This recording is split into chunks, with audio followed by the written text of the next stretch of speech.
नमस्कार, तहकीकात न्यूज़ में दर्शकों का फिर से स्वागत है। जैसा कि हमारा एक दौरा चला है टकटार पंचायत में, यहाँ पर पहले भी जो मुखिया जी हैं, पूर्व मुखिया है या पंचायत समिति है, वार्ड मेंबर है, सबसे मुलाकात हुई है।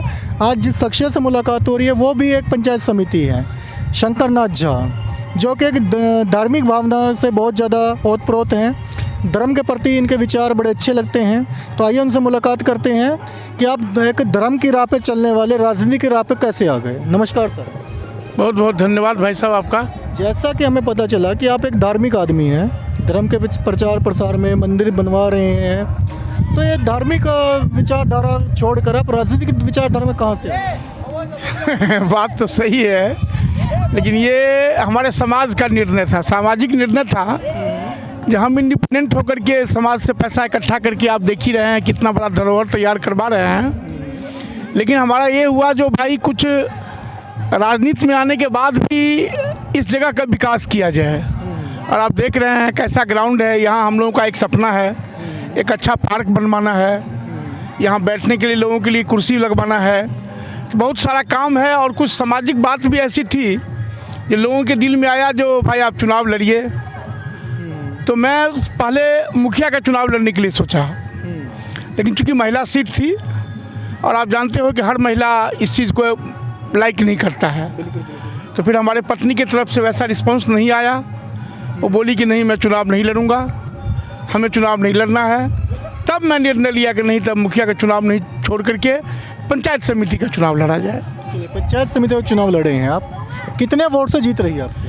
मैं आज तक जितना भी चुनाव हमारे ज्ञान में हुआ है उसमें मैं सबसे ज़्यादा वोट से लगभग मैं 350 वोट से चुनाव जीता हूँ। 350 वोट जीते हैं, तो मतलब एक तरफा ही चुनाव हुआ आपके लिए? क्योंकि आजकल जो चुनाव होते हैं 10, 20, 50 वोट तक की जीत हार के फर्क रहता है। नहीं, हम 2 नंबर वार्ड से ही सबको दावना चालू कर दिए थे और 10 नंबर वार्ड तक हम दावते हुए चले गए थे अपने विपक्ष को। अब पंचायत समिति आप बने हुए 6 महीने हो गए हैं। अगर इन 6 महीनों की मैं बात करूं तो पंचायत स्तर पे जो पंचायत समिति के काम होते हैं उनमें से कोई एक काम किया आपने अभी तक? अभी तक मैंने कोई विकास का काम नहीं किया है।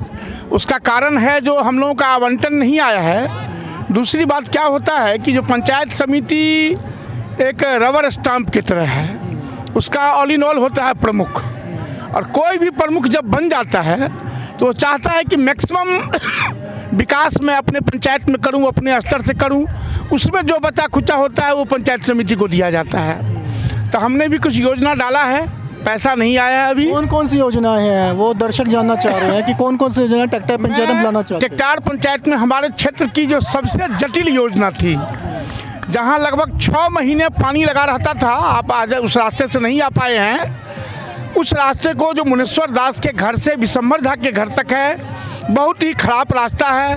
6 महीना समाज को पानी हिलना पड़ता है। मंदिर आने का भी मुख्य सड़क है वो, दोनों टोल को जोड़ने वाला भी मुख्य सड़क है वो। उस रास्ता को के लिए हमने दिया है, आवंटन नहीं आया है। आवंटन आते ही उसका काम चालू होगा। एक आपके माधोपुर में वार्ड नंबर 2 है, जहाँ पर जल जमाव की समस्या रहती है, सड़क टूटी हुई है, वहाँ से बहुत बार फ़ोन भी आ चुके हैं। तो कभी इस समस्या को कैसे हल होगा, इसका कोई उपाय निकाला आप लोगों ने? देखिए, इस समस्या का हल क्या हुआ कि पूर्व में ही हम लोगों को सोचना चाहिए था। धरभरी में कुछ पूर्व के जनप्रतिनिधि और पूर्व के नेता, मैं नाम नहीं लूँगा उनका, इन लोगों ने क्या किया, तो इस चीज़ को पंचायती स्तर से अगर हल किया जाता तो अविलंब भी हो सकता था। इसको आरयू में डाल दिया गया इस सड़क को। अब जब तक आरयू से एनओसी नहीं लिया जाएगा तब तक मैं उसमें कुछ काम नहीं कर सकता हूँ। आरयू उस काम का टेंडर भी निकाल दिया है। सुनने में आ रहा है जो बड़े नेता लोग जो हैं उन लोगों के आपस में खींचातान, वो चाहते हैं हमारे समर्थक को मिले, जो उनसे बड़े लीडर हैं वो चाहते हैं कि हमारे समर्थक को टेंडर काम है वो किसी समर्थक। हाँ, इन दोनों नेता के पेच में फंसा हुआ है। और कौन से कार्य हैं जो आप करना चाहेंगे इन 5 सालों में? मैं इस 5 सालों में, जब मेरा सबसे पहला सदन लगा था और पहला बैठक हम लोगों का हुआ था, तो हमने जन वितरण प्रणाली को टाइट करने की बात कही थी। हाउस में जो हम लोगों का सदन होता है उसमें हमने एमओ को ही बोला था कि भाई डीलर बहुत कम सामान देता है, उसको ठीक किया जाए। ऐसे स्वास्थ्य सेवा है, जैसे हमारे गांव में एक स्वास्थ्य केंद्र है जहाँ ना कोई डॉक्टर है ना कोई नर्स है। इस सब बिंदु पर हमने चर्चा किया था और उन्होंने हमें कुछ समय कुछ दिन का समय मांगा था, लगभग वो समय पूरा हो चुका है और फिर हम लोगों का बैठक जल्द से जल्द होने वाला है। इस बैठक में मैं उनसे बात करूंगा। जन वितरण प्रणाली आपने कहा, अगर जन वितरण प्रणाली वालों से मिलते हैं तो उनकी एक शिकायत रहती है कि एमओ और जो गोदाम सहायक है ये इनसे रिश्वत मांगा जाता है और ये इनको रिश्वत देना पड़ता है। जब ये रिश्वत देंगे तो पंचायत में ईमानदारी कहाँ से होगी? निश्चित ये बात डीलर लोगों सही बता रहे हैं, जो वहाँ भी इन लोगों को खर्च होता है और आवंटन भी 50 किलो की जगह कम होता है। लेकिन मैं इसके लिए एमओ से बात किया था, हमने कहा था जब आप गोदाम से माल तौल के लेंगे, कोई भी डीलर अगर लेता है तो उसको बोलिए अगर गोदाम से उसको 50 किलो माल नहीं मिलता है हमें तुरंत सूचित करें, इस पर हम एक्शन लेंगे। क्योंकि एमओ जो मार्केटिंग अफसर है खाद्य आपूर्ति विभाग के सिंगवाड़ा प्रखंड के, उन्होंने मुझे आश्वस्त किया था कि मैं अपने गोदाम से 50 किलो का 50 किलो ही माल दूंगा। अब तो ये डीलर जाने इनके और एमओ के बीच में क्या चक्कर है, हमको तो आज तक नहीं बताए हैं कोई जो हमें माल। डीलर और एमओ का रिश्ता तो आज तक सही मायने में बिहार में कोई भी ग्रामीण नहीं समझ पाया, क्योंकि ये पुरानी आदत बन चुकी है डीलर की कमीशन खाने की, माल कम तोलने की, घटिया माल देने की। अब देखते हैं पंचायत समिति इस के लिए क्या क्या कदम उठाएंगे। अच्छा, आपके यहाँ पे नालियों की बड़ी समस्या है, नालियाँ कहीं नहीं बनी हुई हैं, बहुत ही कम स्तर पे नालियाँ देखी गई हैं, तो नालियों के बनाने में या उनको सुधार में क्या उपाय करेंगे? देखिए, हम तो अपने स्तर से लगे हुए हैं और हमने जो अपना अभी खाका तैयार किया है, हमने जो अपना योजना सब दिया है, इसमें बहुत सारी नालियाँ हैं। एक नाली हम बनाए भी हैं बिना जनप्रतिनिधि रहे हुए, जहाँ जिस रोड से अभी आपने क्रॉस किया है और आप देखे होइएगा एक नाला बना हुआ है, वो नाला हमने ही बनवाया है।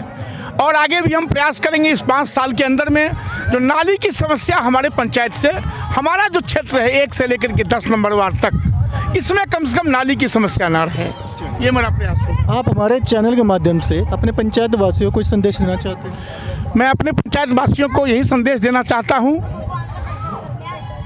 जिन्होंने हमें अपना बहुमूल्य वोट देकर के विजयश्री दिलवाया है, उनको भी आभार प्रकट करता हूँ, या जो हमें वोट नहीं दिए हैं उनका भी आभार प्रकट करता हूँ। समिति तो आप ही रहेंगे उनके भी? जी, उनका भी आभार प्रकट करता हूँ। और मैं यही कहूँगा कि 5 साल अगर हमें वो अपना मत देकर जिताए हैं तो 5 साल हमारी प्रतीक्षा करें। लगभग मैं प्रयास करूँगा उनकी बातों पर, उनके कामों पर खरा उतरने का प्रयास करूँगा। ये थे पंचायत समिति जी, जिन्होंने बहुत अच्छी बातें कही। ये बहुत अच्छे धार्मिक विचार के हैं। ये भव्य मंदिर आप देख सकते हैं, ये भव्य मंदिर का निर्माण कार्य इन्होंने ही शुरू करवाया था, इन्होंने अपने एक संस्था के माध्यम से शुरू करवाया, जो अब पूरा होने के कगार पर है। शायद ही ऐसा विशाल मंदिर सिंगवाड़ा प्रखंड में कोई दूसरा हो, या दरभंगा डिस्ट्रिक्ट में भी ये नहीं है, दरभंगा जिला में भी? जी हाँ, नहीं है। चलिए, तो दर्शक इस बात का ध्यान रखें और पंचायत के जो भी लोग हैं कि समिति जो भी कार्य कर रहे हैं आपके हितों में कार्य कर रहे हैं, इनके कार्य में कभी विघन न डालें। और राष्ट्रीय अंतर्राष्ट्रीय न्यूज़ के लिए जुड़े रहे हमारे न्यूज़ तहकीकात के साथ।